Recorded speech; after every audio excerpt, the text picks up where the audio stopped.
Hello student, welcome to my channel.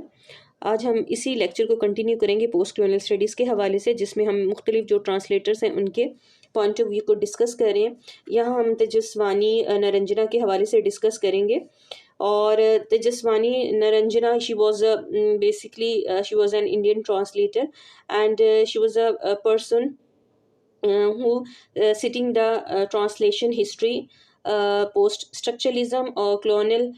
context और an image of the post colonial, इस हवाले से इन सब इश्यूज़ को इकट्ठा किया। इसके अलावा जो तेजस्वानी था उसका फोकस ये था कि जो भी वे जो है ट्रांसलेशन का अडॉप्ट किया गया है colonial पावर ने, colonial कंट्री जैसे ब्रिटिशर्स हैं, फ्रेंच हैं, जब वो ट्रांसलेट कर रहे हैं, ठीक है, इंग्लिश लैंग्वेज के अंदर पोस्ट colonial लिटरेचर को, तो बेसिकली वो क्या कर रहे हैं, जो पोस्ट colonial लिटरेचर को तो बेसिकली ये री राइट कर रहे हैं इमेज ऑफ ईस्ट। जैसे कि एडवर्ड साइड कह रहा था कि इन लोगों की जो ऑक्सीडेंट और ओरिएंटल का जो कॉन्सेप्ट है, इन्होंने अपनी, कहते हैं ना, इजीनेस के लिए, जो वेस्टर्न कंट्रीज़ ने अपनी सुपीरियरिटी और अपने अपने आप को सुपीरियर और ईस्ट को इंफीरियर डिपिक्ट करने के लिए एक अदर वाला कॉन्सेप्ट जो डेवलप करने के लिए सब जो डिबेट है उसका आर्गुमेंट्स का आगाज़ किया। इसी तरीके से ये तेजस्वानी भी कहती थी कि जब इनको ट्रांसलेट किया गया लिटरेचर को, ठीक है, इंग्लिश लैंग्वेज में, तो basically they were trying to rewrite the image of the east use by the colonial power. अब यहाँ पे वो कहती है कि जब जितने भी colonizers थे, ठीक है, जब उन्होंने ट्रांसलेट किया तो बेसिकली उन्होंने इम्पोज्ड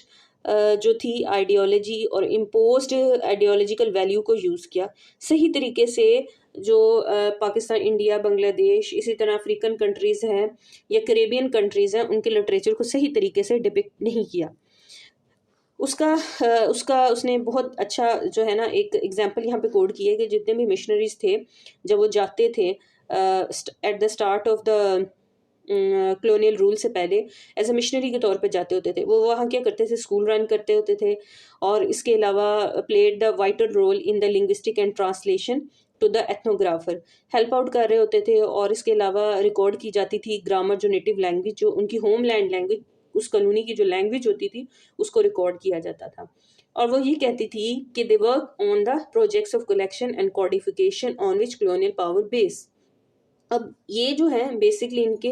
पीछे भी एक आइडियोलॉजी थी, ये मुख्तलिफ प्रोजेक्ट्स थे जो इन मिशनरीज को दिए जाते थे, जिनका मकसद ही grammar, codification, linguistic skill get करना था। कॉलोनी जितनी भी थी, इंडिया, पाकिस्तान या अफ्रीकन कंट्रीज़ हैं उनकी, लेबनान, ये इस तरह जितने भी कंट्रीज़ हैं, इन सब को उन्होंने बेसिकली एज अ प्रोजेक्ट के तौर पर इस्तेमाल किया ताकि वो कलेक्शन और कोडिफिकेशन करें, ताकि colonial पावर जो है इस पर रूल कर सके। अब ये जो नरंजना थी, she was a translator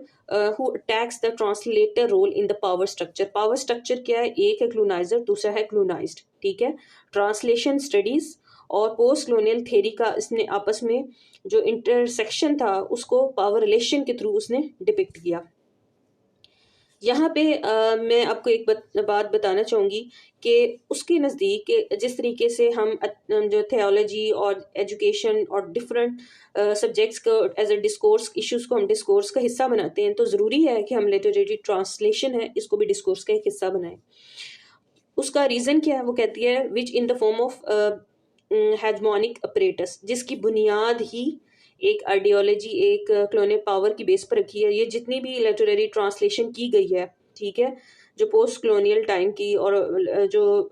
colonized Nations की जो लिटरेचर को ट्रांसलेट किया गया है, उनकी जो जितनी भी ट्रांसलेशन की गई है वो बिलोंग करती है ideological structure of the colonial power. उनका मकसद ही जो colonial पावर, ब्रिटिशर्स या फिर फ्रेंच पीपल हैं, उनकी आइडियोलॉजी को इम्पोज करना, ठीक है। और बेसिकली ये ट्रांसलेशन कॉपी है जिसमें जो सप्रेस्ड आइडेंटिटी है is written by the colonizers, और इन्हें इस्तेमाल के अपने आप को सुपीरियर पोर्ट्रे करना, और ईस्टर्न कंट्रीज को एज जो थे जैसे कि पाकिस्तान, इंडिया, बांग्लादेश, इसी तरह नेपाल, भूटान, जितने भी कंट्रीज, साउथ एशियन कंट्रीज जहाँ पे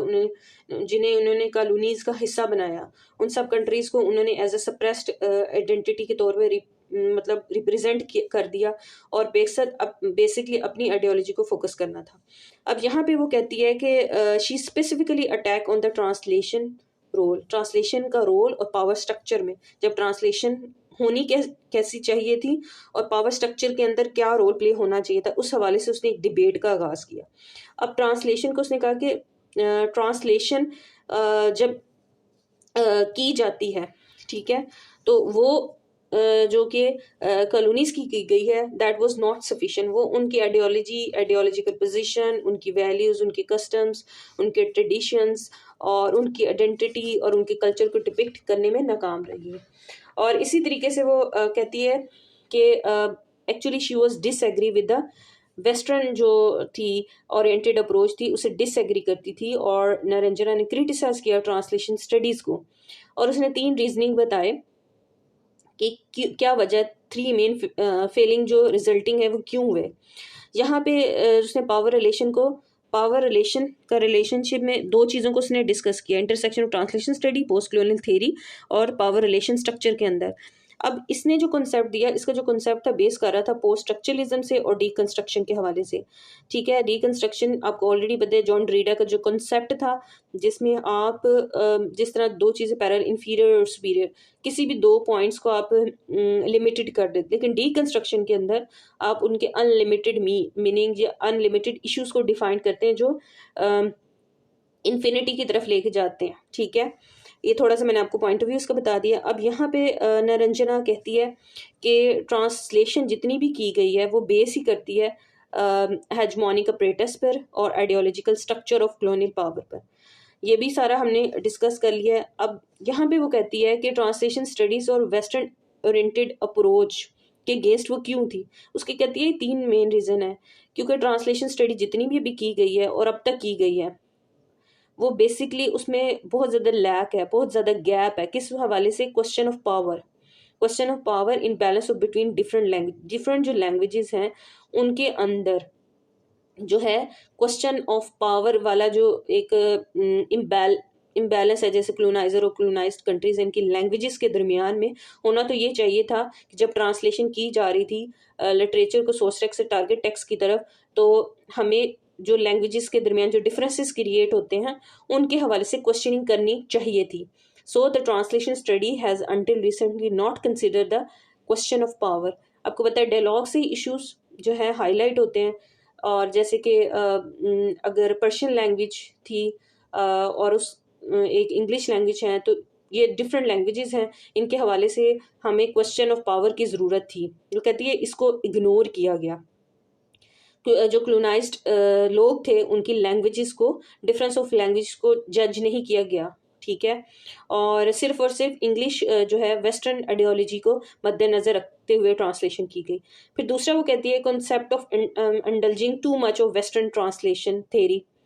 अब क्या गया, जब ट्रांसलेशन किया गया है तो ट्रांसलेशन करते हुए ये नहीं देखा कि टारगेट टेक्स्ट क्या है, ऑडियंस क्या है हमारी, ठीक है, उसकी रिक्वायरमेंट क्या है, ठीक है, और उसको मद्देनज़र रखते हुए, जैसे कि हम पिछले सोर्स से टारगेट टेक्स्ट की तरफ कर रहे होते थे, उन सब चीज़ों को उसने देखा, क्या रिक्वायरमेंट है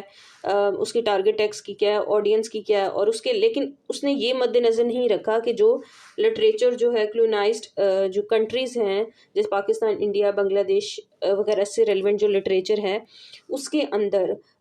जो है वेस्टर्न जो ट्रांसलेशन थ्योरी है उसको इंडल्ज किया गया है। उनका जो लिटरेचर, उनकी पोइटिक टेक्निक्स, उनको फॉलो नहीं किया गया। It's a notion of text, author and meanings are based on unproblematic naively representation theory of language। और बेसिकली इन्हीं चीज़ों को उसने फोकस किया कि जो क्लोनाइज्ड कंट्रीज था उनकी जो इश्यूज थे इन्हें इग्नोर कर दिया गया, और जिसका वो ये गिला शिकवा करती है कि ह्यूमनिस्टिक इंटरप्राइजेस जो ट्रांसलेशन था उसको चाहिए था कि वो क्वेश्चनिंग करती, ठीक है। Humanistic enterprises of translation need to be questions when the translation in the colonial context build. कहती है हमेशा जब भी कोई कंट्री जो कि कॉलोनियल पावर से रेलिवेंट कंट्री होता है, ठीक है, और वो कोशिश करता है जो सप्रेस्ड नेशन है उसकी लैंग्वेज, उसके लिटरेचर को, उसके कल्चर को सप्रेस्ड करके एक अपने मुताबिक एक इमेज बिल्डअप करने की कोशिश करता है, image of the colonial domination in the discourse of western philosophy. तो ज़रूरी है कि उस टाइम में जो ह्यूमनिस्टिक इंटरप्राइजेस ट्रांसलेटर्स हैं उनसे क्वेश्चन करें कि वह ऐसा क्यों है, ठीक है, क्योंकि बेसिकली वो क्या कर रहे होते हैं, वो वेस्टर्न फिलोसफी, वेस्टर्न थेरी को और वेस्टर्न ओरिएंटेड अप्रोच को फॉलो कर रहे होते हैं ट्रांसलेशन करते हुए। और यही वजह है she wrote from the post structuralist concept और इसी तरह डिकंस्ट्रक्शन के हवाले से, ठीक है। 3 फेलिंग रीजन ये, ठीक है, टू मच इंटेलिजेंस ऑफ जो वेस्टर्न फिलोसफी और आइडियोलॉजी का। फिर इसके अलावा उसने कहा था कि उसकी फिलोसफी और ट्रांसलेशन के हवाले से बात की। तीसरी वो की एक उसने कहा कि ट्रांसलेशन स्टडीज के अंदर questioning of imbalance of power है बिटवीन द डिफरेंट लैंग्वेजेस। यहाँ पे वो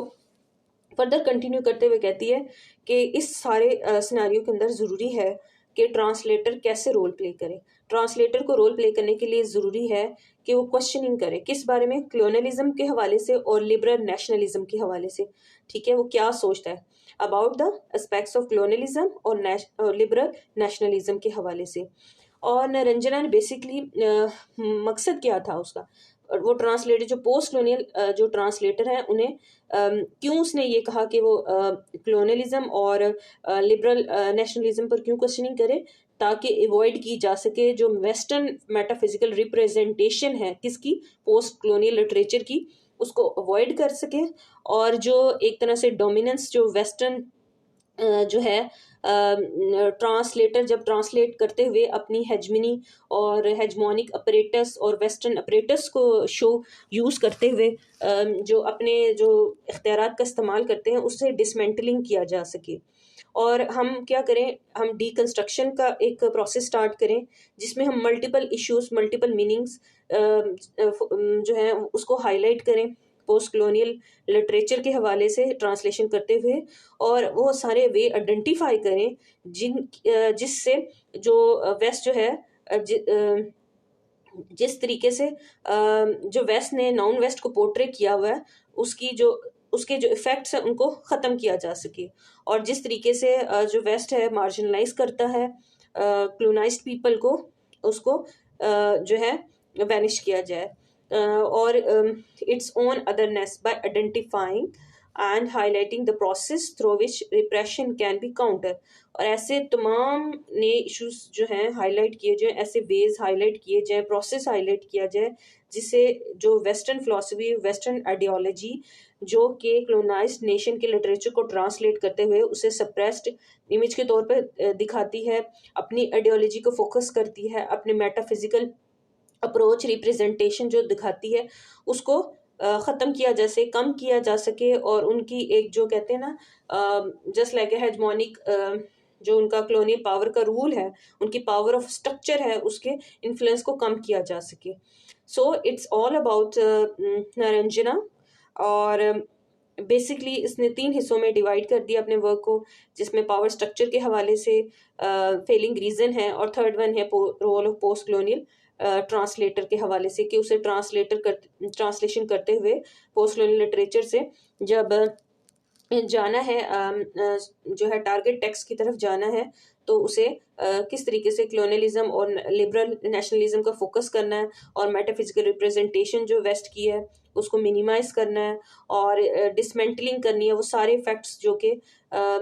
जो रीराइट करते हैं, और जो वेस्ट जो एक रीराइट करने की कोशिश करता है इमेज को, क्लोनाइज्ड कंट्रीज को, वो कम किया जा सके। और हम वो कैसे, वो आगे ये बताते हैं वो कैसे कर सकते हैं, वो हम सिर्फ और सिर्फ इस तरह कर सकते हैं कि हम क्वेश्चनिंग करें, डायलॉग को लेके आएँ और डिस्कोर्स का हिस्सा बनाएं ट्रांसलेशन स्टडी और पोस्ट कॉलोनियल स्टडीज़ के हवाले से, और जो है डीकंस्ट्रक्शन के थ्रू, और इसी तरीके से हम जो वेस्टर्न की जो आइडियोलॉजी, उनका जो ईस्ट को मार्जिनलाइज करने का कॉन्सेप्ट है नॉन वेस्ट को, और उसे कम किया जा सके अदरनेस के through. This is all about this, नारंजना।